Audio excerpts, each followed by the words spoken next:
A sweeping, unprecedented victory in the Iowa caucus for former President Donald Trump, winning more than 50% of the vote. Ron DeSantis defying expectations, edging out Nikki Haley for second, and Vivek Ramaswamy now suspending his campaign. All this as the first official voting kicks off in the 2024 presidential primaries. Senior congressional correspondent Rachel Scott is at Trump campaign headquarters in Des Moines. Rachel?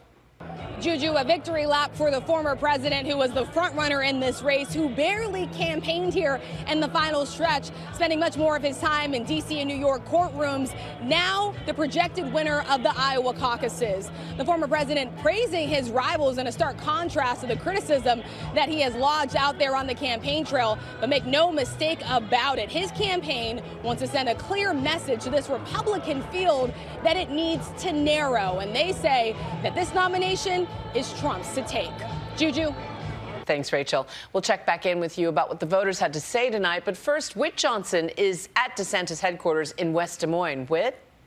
Juju, even though Ron DeSantis is projected to come in second place here in the Iowa caucuses, it felt like a victory party here at DeSantis headquarters. He came out here and spoke a short time ago, thanking his supporters for punching his ticket out of Iowa. He said that his Republican rivals threw everything at him, but he is still standing. And a lot of that has to do with his ground game here in Iowa. He threw everything at this state, hoping to connect with the evangelicals and traditional conservatives here. He racked up some key endorsements along the way. Later on, he hops on a plane to South Carolina to challenge Nikki Haley in her own state. Then he's back to New Hampshire for the primary, but he still has a difficult road ahead and a path towards that nomination. Donald Trump still maintains a commanding lead in the polls, but the DeSantis campaign rolls on. Juju? Thank you, Whit. And Eva Pilgrim is at Nikki Haley's headquarters. Eva? Juju, Nikki Haley saying that this was the strong show of support that she needed here in Iowa to propel her into New Hampshire. Despite that third place finish, she said that this was now a two-man race between her and Donald Trump. Now, as she heads into New Hampshire, she is polling better there. She spent more time in the Granite State. She has the support of a very popular governor, Chris Sununu, in that state. And they say, her team says, that they are within striking distance of Donald Trump. They are hopeful to have a strong showing of support, a better than strong showing of support in New Hampshire to propel them into South Carolina. Juju. Thanks, Eva. Let's see what the candidates had to say at the end of what turned out to be an historic caucus. Here again, Rachel Scott. The one thing in Iowa that's been as frozen as the temperatures is former President Donald Trump's commanding lead over his opponents. We want to thank the great people of Iowa. Thank you. We love you all. The former president blowing away the caucuses tonight with a historic margin. So we're going to put America first. We're going to make America great again. Again, Iowa, we love you. With an almost guaranteed result and little significance after today. Once again, the quadrennial question: why is this white-hot center of the political universe focused on a small Midwestern state? Let's be honest, the weather has been overshadowing this contest for days now. Roughly 200 million people across the country under alert tonight for bitter cold, snow, and ice. And at the NFL playoffs, Buffalo Bills fans digging out their team's snowy stands before kickoff. While Kansas City Chiefs head coach Andy Reid's frozen mustache during another playoff game broke the internet. Are you concerned that the cold is going to impact turnout? No, I don't think so. I don't think so. We're Iowans. We're used to it. We're tough. We'd walk through broken glass to see Trump. You would? Yep. And the caucus for him, too? Yes. For months, GOP hopefuls have been crisscrossing the state, meeting voters at churches, diners, even frat house basements and college campuses. Our best days are yet to come. Thank you very much. God bless you. I appreciate it. Nearly 1,000 events total. Two of the contenders taking their ground game all the way. See, it all blurs together when you do 99 counties in 3 months.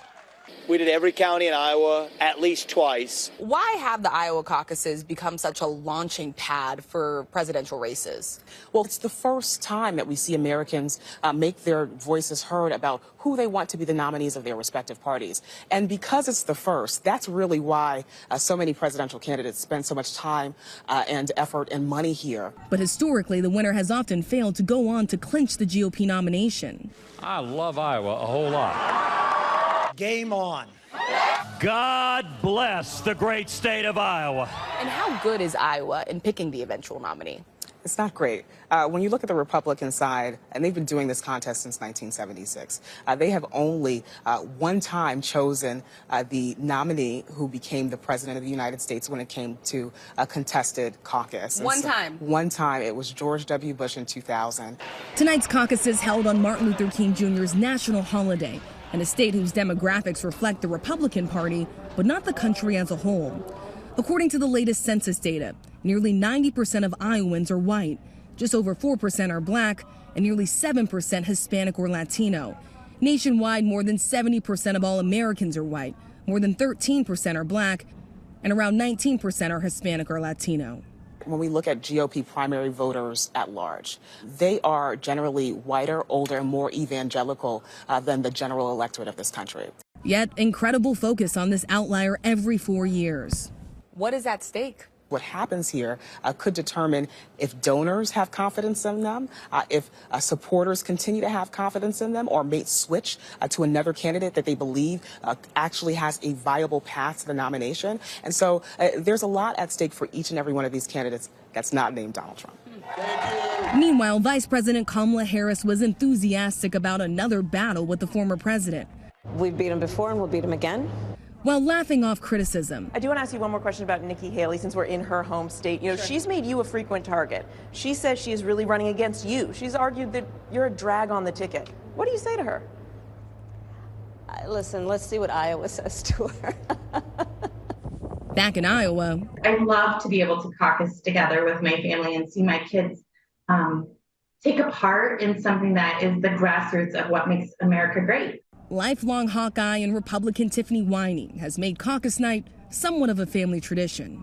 In Perry, we have -5 with a wind chill of -14, but here we go anyway. 4 of her 5 sons accompanied mom and dad to caucus, including first-timer Caleb. This is where the metal meets the road. I think it's important for other first-time caucus goers to be able to experience the power of your voice and your opinion. I'm under God. The crew united in their sense of duty, but divided on their vote. My husband and one of my sons will be caucusing for Trump. And then I have other kiddos with myself caucusing for Ron DeSantis.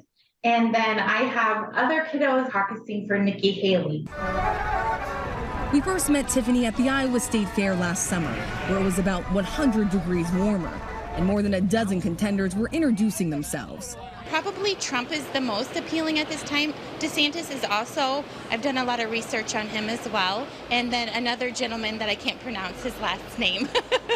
Tiffany's caucus pick came in second tonight. In spite of all of that they threw at us, everyone against us, we've got our ticket punched out of Iowa.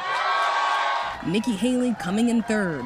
Do you want a new generation of conservative leadership? But like most other Republicans, the Winey family remains committed to their party. No matter who the candidate is, when November comes, we will choose who's on the Republican ballot. And here by my side on this Iowa caucus night is Rick Klein, my friend and ABC News political director. And this is pretty much the big board story of the night, right? Yeah. Awash in the color purple. Yeah, Donald Trump has absolutely romped through the state of Iowa, winning by about 30 points. Vivek Ramaswamy leaving the campaign. That's probably good news for Donald Trump. And I'm struck by just the depth and the breadth of the victory tonight. He's winning just about everywhere. You've got the rural corners of the state in northwest Iowa, the evangelical communities, and even in the most populous cities and towns. These are college towns, some of them. Donald Trump may be a little bit closer to some of his rivals. The only one that even looks close right now is Johnson County. That's where University of Iowa is, and that's a virtual tie with Nikki Haley. So if you're Trump and you're the Trump campaign, you're trying to make the point that, you know what, he's actually the consensus choice of all sorts of Republicans. You can see that in the Iowa map tonight, because Iowa has a lot of different places, and all of them are Trump country tonight. And this resounding victory, in many ways, comes from the enthusiasm index that you've talked about, that these MAGA supporters showed up in force. Yeah, this was really striking from the Des Moines Register poll right before the caucuses. 88% of Trump supporters in their poll said that they were enthusiastic about voting for him. Contrast that with Nikki Haley, only about 39%. That's a huge And she gap. underperformed a little bit And this is why, because especially in a caucus, you need people who are excited, who are enthusiastic, that are motivated to do it. And in a night like this, the turnout was a bit lower than people thought, probably because of the weather. But that helped Trump because his people were willing to do whatever it took. It was a little different for DeSantis and especially for Haley. And in the 30 seconds we have left, where do we go next? To New Hampshire? Yeah, it's all in on New Hampshire, and we're hearing from the major candidates that they are going to continue at least those top two. And this is what's interesting, is that going into the contest, forget 30 points, we're talking about 13. This is the 538 polling average. And of course, Chris Christie has left the race. Vivek Ramaswamy has left the race. So there's some room for some changes over the next week. So much information to pack in. Rick Klein, thank you so much. Thanks, Judy. And we will be right back with our Powerhouse Political Roundtable. Stay with us. Hi, everyone. George Stephanopoulos here. Thanks for checking out the ABC News YouTube channel. If you'd like to get more videos, show highlights, and watch live event coverage, click on the right over here to subscribe to our channel. And don't forget to download the ABC News app for breaking news alerts. Thanks for watching.